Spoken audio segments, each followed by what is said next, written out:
میرے تھانے سے تقریباً 3.5 میل دور ایک گاؤں میں قتل کی واردات ہو گئی تھی۔ تھانہ قصبے میں تھا، گاؤں اتنا بڑا بھی نہ تھا اور چھوٹا بھی نہ تھا۔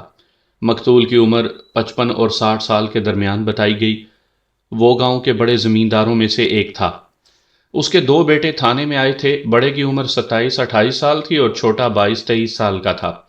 ان کے ساتھ گاؤں کا نمبردار بھی تھا۔ گاؤں سے چند ایک کھیت آگے مقتول کا سبزیوں کا باغ تھا۔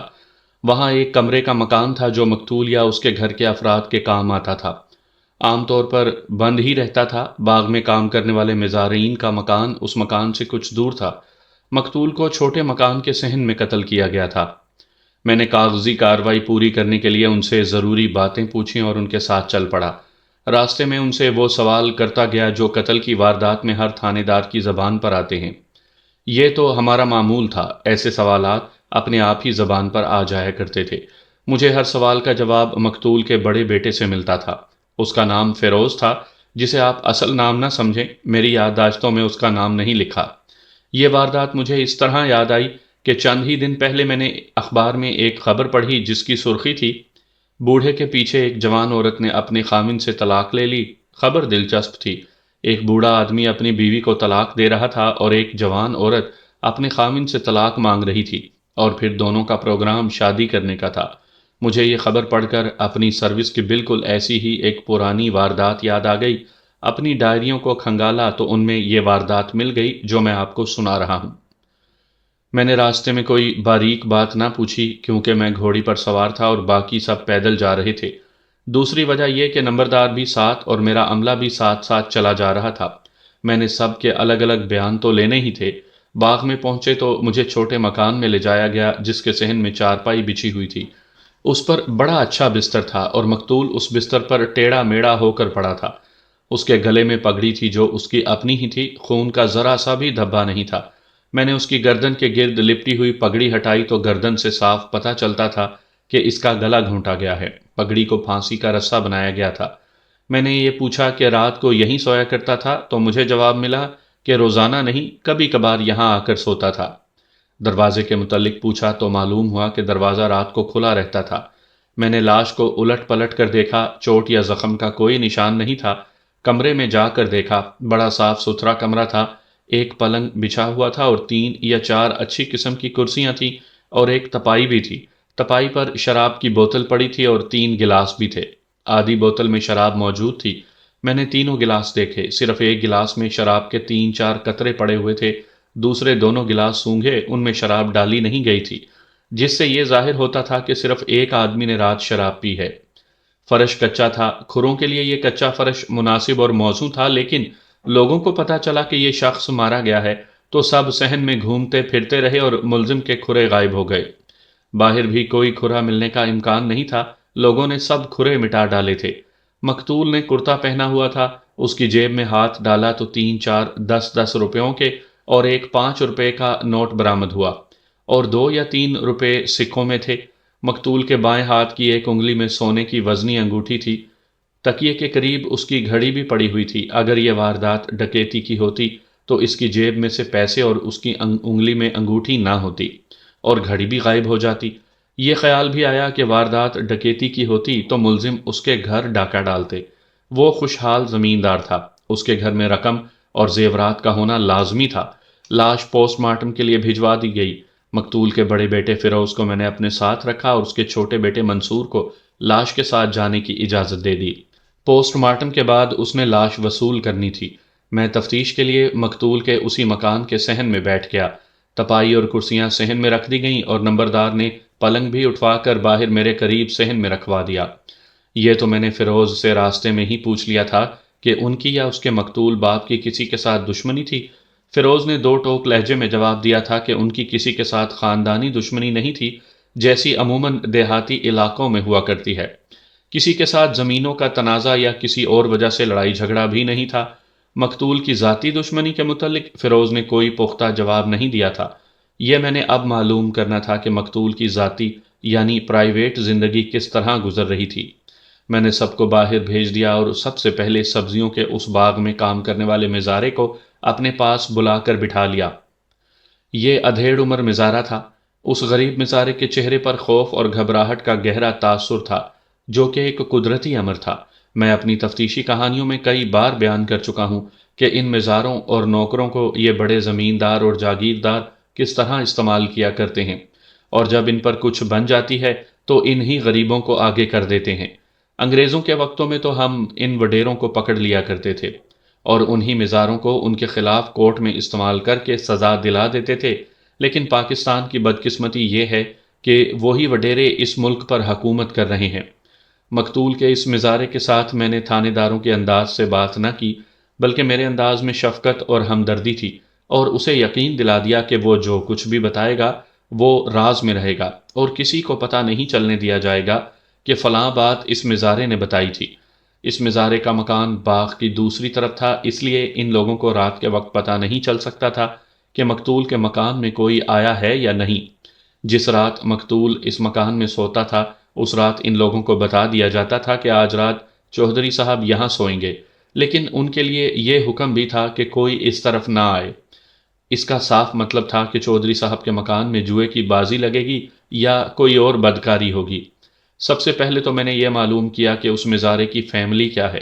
اس نے بتایا کہ ایک تو وہ خود ہے، اس کی بیوی ہے اور 3 لڑکے ہیں۔ بڑے کی عمر 15-16 سال، اس سے چھوٹا 12-13 سال اور تیسرے کی عمر 6-7 سال تھی۔ میرا شک رفع ہو گیا، جو یہ تھا کہ مزارے کی جوان بہو یا بیٹی ہوگی اور مقتول نے اسے داشتہ بنا رکھا ہوگا، اور اس سلسلے میں چودھری کا گلا گھونٹ کر اسے مار دیا گیا۔ مزارے سے پوچھا کہ مقتول جس رات یہاں سوتا تھا تو کیا اس رات کبھی کوئی عورت بھی یہاں آتی تھی؟ اس نے بتایا کہ ایک تو یہاں غنڈے اور مشکوک قسم کے آدمی آتے تھے اور شراب چلتی تھی، اور کبھی کوئی عورت بھی آتی تھی۔ کیا تم نے کبھی کوئی عورت دیکھی ہے؟ میں نے پوچھا۔ نہیں حضور، اس نے بھیکاریوں کی طرح ہاتھ جوڑ کر جواب دیا۔ اتنا تو پتہ چل ہی جاتا تھا کہ آج رات کوئی عورت آئی ہے، لیکن یہ کبھی دیکھنے کی کوشش یا ہمت نہیں کی کہ عورت کون ہے۔ ایک عورت کے متعلق بتا سکتا ہوں، یہ دن کو بھی کبھی کبھی یہاں آتی ہے، اور اس وقت آتی ہے جب چودھری صاحب یہاں موجود ہوتے ہیں۔ رات کو بھی ضرور آتی ہوگی۔ اس نے اس عورت کے متعلق جو تفصیل بتائی وہ یوں تھی کہ اس کا نام سروری تھا، اس کا خاوند فوج میں جمع دار تھا۔ ذہن میں رکھیں کہ انڈین آرمی میں جو جمع دار کا عہدہ تھا وہ پاکستان آرمی میں نائب صوبے دار کہلاتا ہے۔ میں لفظ جمع دار ہی استعمال کروں گا۔ مزارے نے بتایا کہ سروری بہت ہی خوبصورت عورت ہے، اور اس کی چال ڈھال اور صحت وغیرہ اتنی اچھی ہے کہ اپنی اصلی عمر سے بہت کم عمر کی لگتی ہے۔ مزارے نے یہ بھی بتایا کہ اس نے اڑتی اڑتی سنی ہے کہ مقتول اپنی بیوی کو طلاق دے کر اس عورت سروری کے ساتھ شادی کرنے کا ارادہ کر چکا تھا، اور یہ بھی سنا ہے کہ سروری اپنے خاوند سے طلاق لے رہی تھی۔ اس مزارے سے میں نے اور بھی بہت کچھ پوچھنے اور اس کے سینے سے کوئی خاص بات نکالنے کی کوشش کی، لیکن اور کوئی خاص بات معلوم نہ ہوئی، اور مجھے یہ یقین ہو چکا تھا کہ یہ شخص جھوٹ نہیں بول رہا۔ مزارے کو باہر بھیج کر میں نے مقتول کے بڑے بیٹے فیروز کو بلا لیا۔ فیروز کو میں نے بڑی غور سے دیکھا۔ پہلی بات یہ دیکھی کہ اسے باپ کی موت کا اتنا غم نہیں لگتا تھا جتنا ہونا چاہیے تھا۔ اگر باپ طبعی موت مرتا تو اور بات تھی، اس کا باپ قتل ہوا تھا۔ میں نے ایسے بیٹے دیکھے ہیں جو انتقام اور خون کا بدلہ خون کے سوا کوئی بات ہی نہیں کرتے تھے، لیکن یہ بیٹا کچھ ٹھنڈا ٹھنڈا سا لگتا تھا۔ میں نے اس کے ساتھ بات شروع کی ہی تھی کہ وہ میری سنے بغیر بول پڑا۔ میرے باپ کی کیا پوچھتے ہو صاحب، فیروز نے اکتائے ہوئے لہجے میں کہا۔ اس کا یہی انجام ہونا تھا، گزشتہ رات نہ ہوتا تو کچھ عرصے بعد ہو جاتا۔ اس کے انداز اور لب و لہجے سے مجھے یہ اطمینان ہوا کہ قتل کا باعث معلوم ہو جائے گا۔ میں نے فیروز کی حوصلہ افزائی کی اور اسے اکسایا کہ وہ کھل کر اور بے تکلفی کے ساتھ بات کرے۔ اس نے پہلی بات یہ کہی کہ اس کا باپ شریف آدمی نہیں تھا، شراب پیتا تھا۔ یہ تو میں نے شراب کی بوتل کمرے میں پڑی دیکھ کر معلوم کر ہی لیا تھا۔ غنڈوں اور بدماشوں کے ساتھ اس کی یاری تھی۔ عادی جوئے باز تھا، اور باغ والے مکان میں کبھی کبھی جوئے کی محفل جماتا اور جوئے کا اہتمام بھی کیا کرتا تھا۔ عیاش آدمی تھا۔ بہرحال فیروز نے اپنے باپ کی جو عادتیں اور خصلتیں بتائیں وہ میرے لیے کوئی نئی نہیں تھیں۔ ان بڑے زمینداروں میں اکثریت ایسے ہی لوگوں کی تھی۔ خوشحالی ہو اور طاقت ہو تو یہ لوگ عیاشی نہ کریں تو اور کیا کریں۔ فیروز نے مقتول کی یہ عادات تفصیل سے سنائیں تو میں نے اس سے پوچھا کہ سروری کون ہے اور اس کے ساتھ مقتول کے کیا تعلقات تھے۔ میں نے اسے یہ نہ بتایا کہ اس کا مزارہ مجھے ان تعلقات کے متعلق بتا چکا ہے۔ فیروز نے کہا کہ یہ کوئی ڈھکی چھپی بات نہیں ہے۔ مقتول اور سروری کی دوستی 4-5 مہینے ہوئے شروع ہوئی تھی۔ مزارے کی طرح فیروز نے بھی بتایا کہ سروری کتنی خوبصورت اور کتنے اچھے قد اور جسم والی عورت ہے۔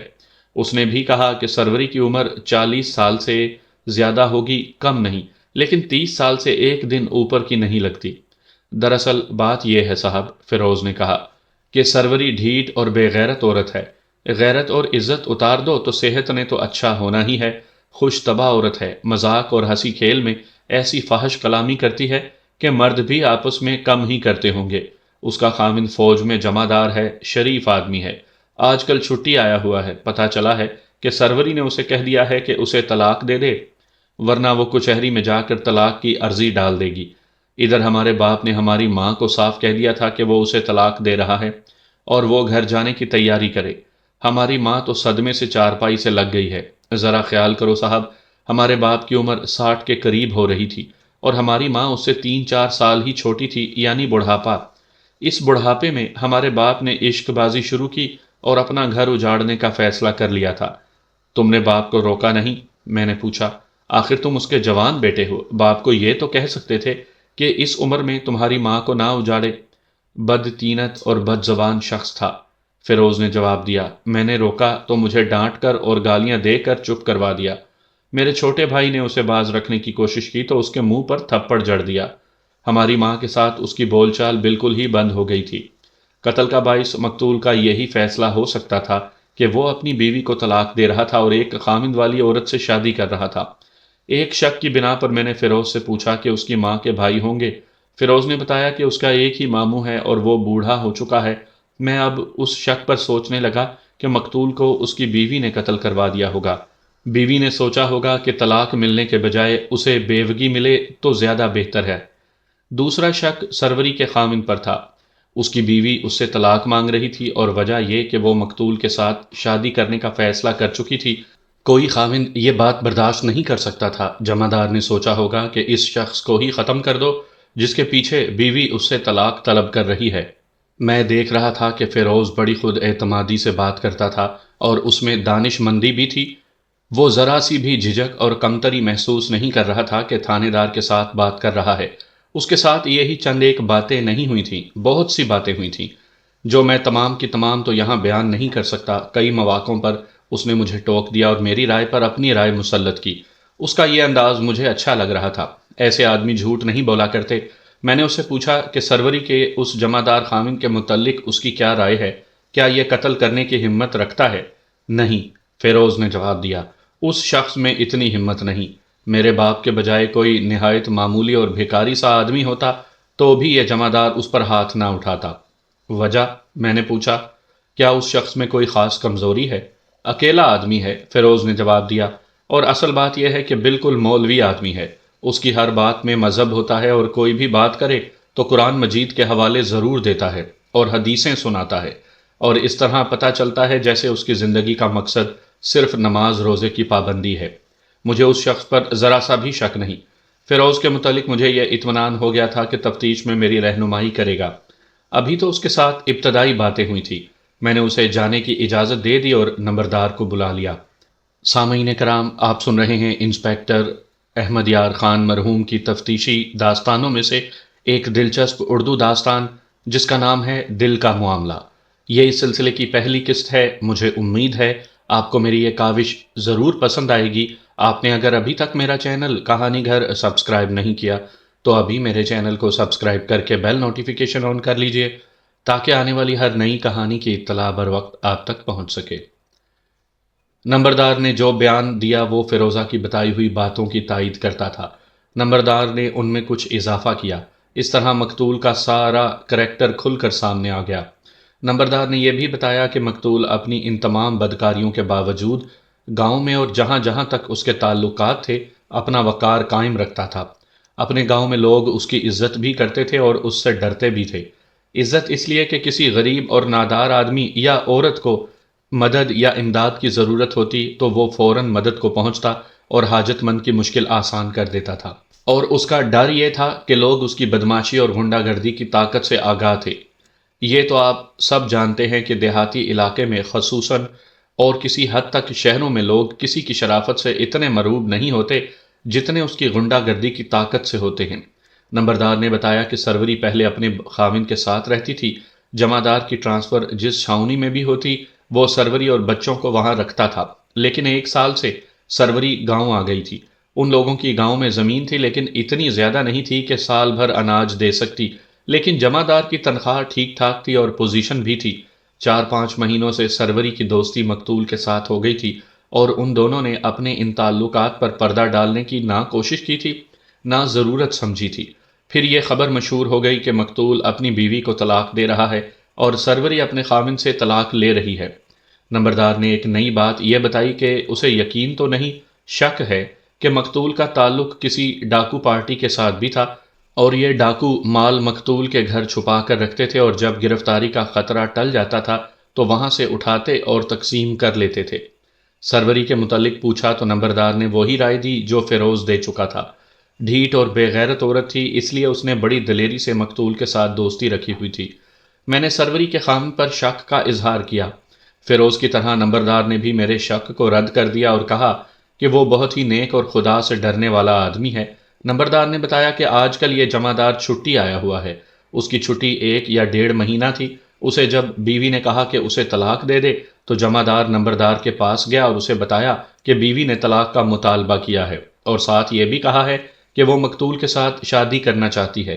نمبردار سروری کے اخلاق سے واقف تھا، لیکن یہ بات سن کر وہ بہت حیران ہوا، حالانکہ اسے یہ بھی معلوم تھا کہ سروری کے مقتول کے ساتھ تعلقات ہیں۔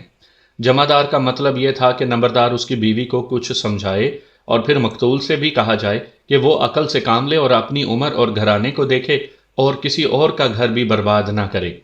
نمبردار نے یہ اہتمام کیا کہ ذیلدار اور گاؤں کے 2 اور معززین کے ساتھ بات کی اور انہیں جمعدار کو ساتھ لے کر مقتول کے گھر گئے۔ نمبردار نے مجھے یہ بات سناتے ہوئے حیرت سے کہا کہ جمعدار نے اس طرح تحمل اور بردباری سے بات کی جیسے وہ کسی اور کے متعلق بات کر رہا ہو۔ اس نے نہ تو شکایت کی، نہ غصے کا اظہار کیا، نہ ہی اس کے لہجے میں احتجاج کی جھلک تھی۔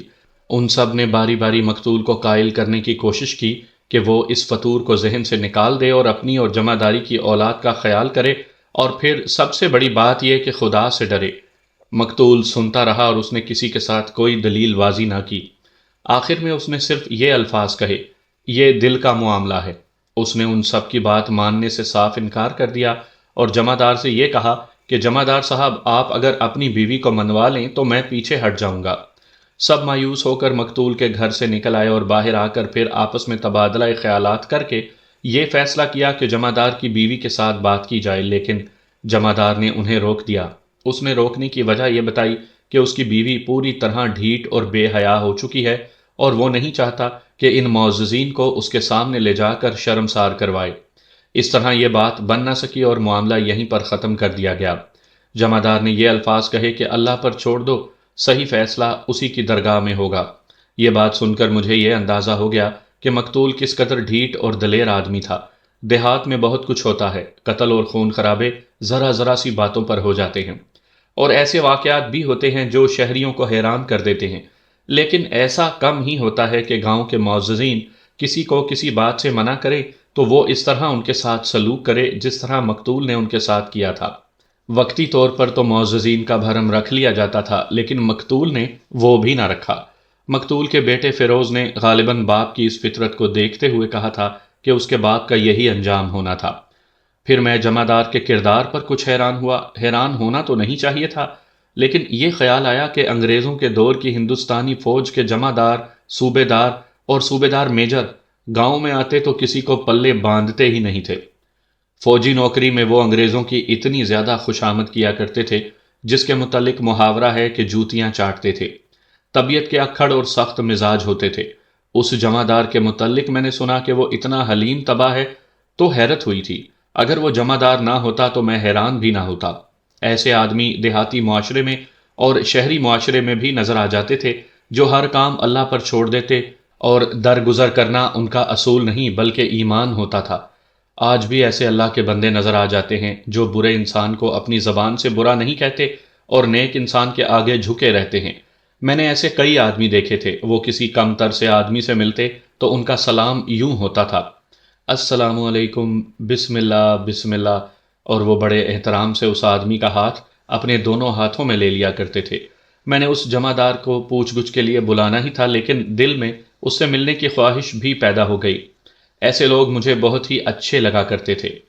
نمبردار نے بتایا کہ سروری مال کھانے والی عورت ہے اور اسے ریشمی اور قیمتی کپڑے پہننے کا شوق ہے۔ اس نے بتایا کہ اس کی ماں بھی ایسی ہی تھی اور وہ بھی بدنام عورت تھی، 1.5-2 سال پہلے فوت ہو گئی تھی۔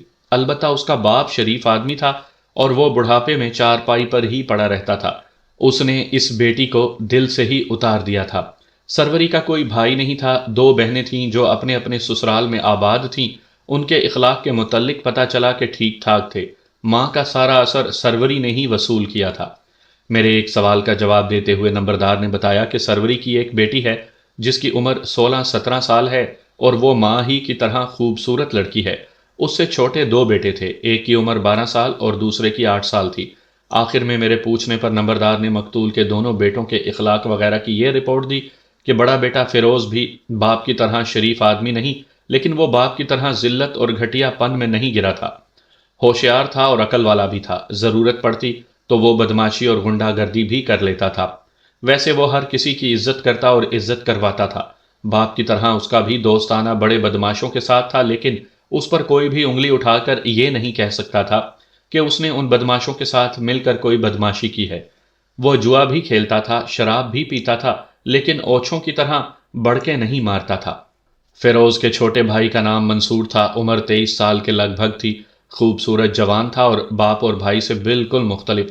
اس میں کوئی عیب نہیں تھا۔ قصبہ قریب ہونے کی وجہ سے اس نے 10 جماعتیں پاس کر لی تھی۔ ہائی اسکول صرف قصبے میں تھا۔ نمبردار نے یہ بھی بتایا کہ دونوں بھائی اپنے باپ کو اچھا نہیں سمجھتے تھے اور باپ کے ساتھ ان کی اکثر انبن رہتی تھی۔ ایک بات تو بتاؤ چودھری، میں نے نمبردار سے پوچھا، تمہارا شک کس پر ہے؟ ملک جی حضور، نمبردار نے کہا، کچھ کہا نہیں جا سکتا۔ یہی طلاق کا لین دین اور سروری کے ساتھ عشق بازی قتل کا باعث ہو سکتا ہے، لیکن یہ شخص اپنے باغ والے مکان میں بڑے پیمانے پر جوا کھلواتا تھا۔ ہو سکتا ہے کسی بڑے بدماش جوا باز کو اس نے دھوکہ دیا ہو، جیسا کہ یہ لوگ جواریوں کو دیا کرتے تھے، اور اس جواری نے اس کا معاملہ ہی صاف کر دیا۔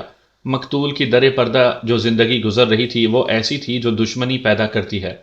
معلوم نہیں کس کے ساتھ اس نے دھوکہ فریب کیا یا کس کو نقصان پہنچایا اور اگلے نے قتل کر کے انتقام لے لیا۔ صرف یہ کہنا کہ یہ شخص سروری کے پیچھے قتل ہوا ہے، میں نہیں مانوں گا۔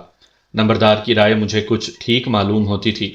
میں نے اسے کچھ خفیہ ہدایات دیں اور کہا کہ وہ چلا جائے اور جمعدار کو میرے پاس بھیج دے۔ خوش پوش اور خوش وضع جمعدار اندر آیا تو میں اس کی تعظیم کو اٹھا اور اس کے ساتھ ہاتھ ملایا۔ اس کا قد کم و بیش 6 فٹ تھا اور جسم بہت ہی اچھا تھا۔ اسے بٹھایا، حال احوال پوچھا اور دوستانہ انداز سے ویسے ہی 1-2 باتیں کی۔ بے شک اس کے متعلق مجھے بتایا گیا تھا کہ اللہ سے ڈرنے والا نیک آدمی ہے، اس لیے اس پر قتل کا شک نہیں کیا جا سکتا، لیکن میں پولیس آفیسر تھا اور اسے ایک پولیس آفیسر کی نظروں سے ہی دیکھ رہا تھا۔ اس پر قتل کا شک کیا جا سکتا تھا، وہ آخر انسان تھا، فرشتہ تو نہیں تھا۔ آپ کے گھر میں کیا ہو رہا ہے جمعدار صاحب؟ میں نے پوچھا، کیا آپ کی بیوی واقعی آپ سے طلاق مانگ رہی ہے؟ یہ ٹھیک ہے انسپکٹر صاحب، اس نے جواب دیا، وہ طلاق اس لیے مانگ رہی تھی کہ مقتول کے ساتھ شادی کرنا چاہتی تھی، لیکن میں اسے طلاق نہیں دے رہا تھا۔ لیکن اب تو آپ اسے گھر میں نہیں رکھنا چاہیں گے؟ میں نے کہا، ایسی بے وفا اور بے حیا بیوی کو کون گھر میں رکھتا ہے؟ نہیں انسپکٹر صاحب، جمعدار نے کہا، میں اسے اب بھی طلاق نہیں دوں گا۔ وہ گمراہ ہو گئی تھی، اللہ کا حکم ہے کہ جو گمراہ ہو جائے اسے راہ راست پر لایا جائے۔ سزا اور جزا اللہ کے اختیار میں ہے، بندہ اللہ کے قانون اور فیصلوں کو اپنے ہاتھ میں لے لے تو یہ گناہ ہے۔ میں نے اس کے ذہن اور دل سے بھید نکلوانے کے لیے مقتول کو برا بھلا کہنا شروع کر دیا۔ میں نے کہا کہ اچھا ہوا وہ مارا گیا ہے، قانون میرے ہاتھ میں ہوتا تو اسے اپنے ہاتھوں گولی مارتا۔ نہیں انسپکٹر صاحب، اس نے کہا، کسی کی موت پر خوش نہیں ہونا چاہیے، خواہ وہ دشمن ہی کیوں نہ ہو۔ قانون میرے ہاتھ میں نہیں جمعدار صاحب، میں نے کہا، اگر وہ قتل نہ ہو جاتا تو میں اسے خود گولی مارتا۔ اس نے پھر میری بات کو ناپسند کیا اور ساتھ ہی ایک حدیث سنا دی، پھر اس کے ساتھ اس مسئلے پر جتنی باتیں ہوئیں وہ ان پر مذہب کا رنگ چڑھاتا چلا گیا۔ اس نے کہا کہ وہ اگر بیوی کو طلاق دے دیتا تو وہ بہت ہی ذلیل و خوار ہوتی۔ مقتول کے متعلق اس نے کہا کہ زبردست بدماش اور بدکار آدمی تھا، شادی کے بجائے سروری کو کچھ عرصہ داشتہ بنائے رکھتا، پھر اسے کسی طرف چلا دیتا۔ جمعدار نے کہا کہ وہ بیوی کو طلاق دے دیتا تو یہ اس کا گناہ ہوتا، کیونکہ وہ جانتا تھا کہ ایک شیطان صفت آدمی نے سروری کو اپنے زیر اثر کر لیا ہے۔ میں اس کے اخلاق سے متاثر تو ضرور ہوا، لیکن میری نگاہ میں وہ ایک مشتبہ تھا۔ اس کا انداز اور رویہ ایسا تھا جیسے اسے احساس ہی نہیں کہ میں اسے مشتبہ سمجھ رہا ہوں۔ اس کی باتوں کا رنگ دوستانہ اور بے تکلفانہ ہوتا جا رہا تھا۔ میں نے اسے مایوس نہ کیا اور ایسا اشارہ بھی نہ دیا کہ میں تفتیش کر رہا ہوں اور اس پر مجھے شبہ ہے۔ میرے صبر و تحمل نے مجھے یہ فائدہ پہنچایا کہ جمعدار نے باتوں باتوں میں ایک اور انکشاف کر دیا۔ وہ یہ تھا کہ اس کی بیوی نے اسے ایک روز بتایا کہ ان کی بیٹی، جس کی عمر 16-17 سال تھی، مقتول کے چھوٹے بیٹے منصور کے ساتھ شادی کرنا چاہتی ہے۔ جمعدار نے کہا کہ سروری نے اسے یہ بات ایسے انداز سے بتائی تھی جیسے وہ یہ ثابت کرنا چاہتی تھی کہ مقتول کا گھر جنت جیسا ہے، جہاں وہ خود بھی جانے کو بےتاب ہے اور اس کی بیٹی بھی اسی گھر میں جانا چاہتی ہے۔ جمعدار کو یہ بات بہت بری لگی۔ اس نے سروری سے کہا کہ وہ اپنی بیٹی کو کبھی ایسے بدکار گھرانے میں نہیں جانے دے گا۔ سروری کو وہ پہلے ہی بہت سمجھا چکا تھا کہ وہ اپنی اور اپنے بچوں کی زندگی تباہ نہ کرے۔ سروری نے اپنی بیٹی کی بات کی تو پھر جمعدار نے اسے بٹھا کر پند و نصیحت کی، لیکن سروری اخلاق کی تمام حدود پھلانگ چکی تھی اور اب اس کی واپسی ممکن نظر نہیں آتی تھی۔ جمعدار نے یہ بھی بتایا کہ اس کی بیوی سروری نے اسے بتایا تھا کہ مقتول نے ان کی بیٹی کو قبول کرنے سے انکار کر دیا تھا، وجہ معلوم نہیں ہو سکی تھی۔ جمعدار کے ساتھ میں نے بہت وقت لگایا، لیکن آخر اس نتیجے پر پہنچا کہ یہ شخص قتل جیسی سنگین واردات نہ کر سکتا ہے، نہ کروانے کے قابل ہے۔ میں نے تو 2-3 مرتبہ شدت سے محسوس کیا کہ یہ شخص اگر ذہنی مریض نہیں تو اس کی ذہنی حالت بھی نارمل نہیں۔ آج کل آپ دیکھ رہے ہیں کہ کسی نے کوئی ناروا بات کہہ دی تو مولویوں نے شور مچا دیا اور فتویٰ دے دیا کہ یہ شخص واجب القتل ہے۔ جمعدار بھی اپنے اوپر مذہبی جنون طاری کیے ہوئے تھا، لیکن جو انسان واقعی واجب القتل تھا اسے وہ بخش رہا تھا۔ میں نے اسے رخصت کر دیا۔ رات ہو گئی تھی، مقتول کی لاش گاؤں میں آ گئی تھی اور پوسٹ مارٹم رپورٹ بھی آ گئی۔ پوسٹ مارٹم قصبے میں سرکاری ہسپتال میں ہوا کرتے تھے۔ ڈاکٹر نے موت کا باعث گلا گھونٹنا ہی لکھا تھا اور موت کا وقت رات 10 اور 10:30 بجے کے درمیان لکھا تھا۔ نمبردار نے بڑے پرتکلف کھانے کا اہتمام کر رکھا تھا۔ میں نے اپنے ہیڈ کانسٹیبل اور کانسٹیبلوں کو اندر بلا لیا اور ہم سب نے اکٹھے کھانا کھایا۔ میں نے مقتول کے بڑے بیٹے فیروز کو شامل تفتیش کیا۔ اب میں ضروری سمجھنے لگا کہ اس کے چھوٹے بیٹے منصور سے بھی پوچھ گچھ کی جائے۔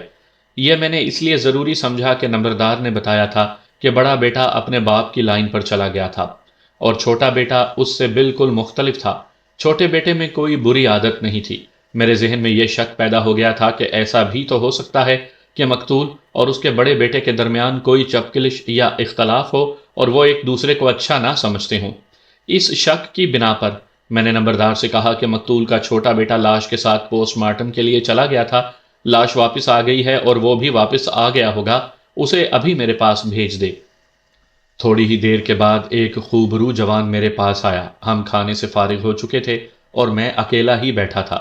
لالٹین کی روشنی میں اس جوان کا چہرہ دیکھا، گھبراہٹ اور خوف صاف نظر آ رہا تھا۔ میں نے اس کے ساتھ اس کے باپ کے قتل پر افسوس کا اظہار کیا، پھر اس سے پوچھا کہ اس کا کیا خیال ہے، اس کے باپ کو کس نے قتل کیا ہے۔ میرے اس سوال پر وہ پہلے سے زیادہ گھبراہٹ میں مبتلا ہو گیا اور اس کی بے چینی صاف نظر آنے لگی۔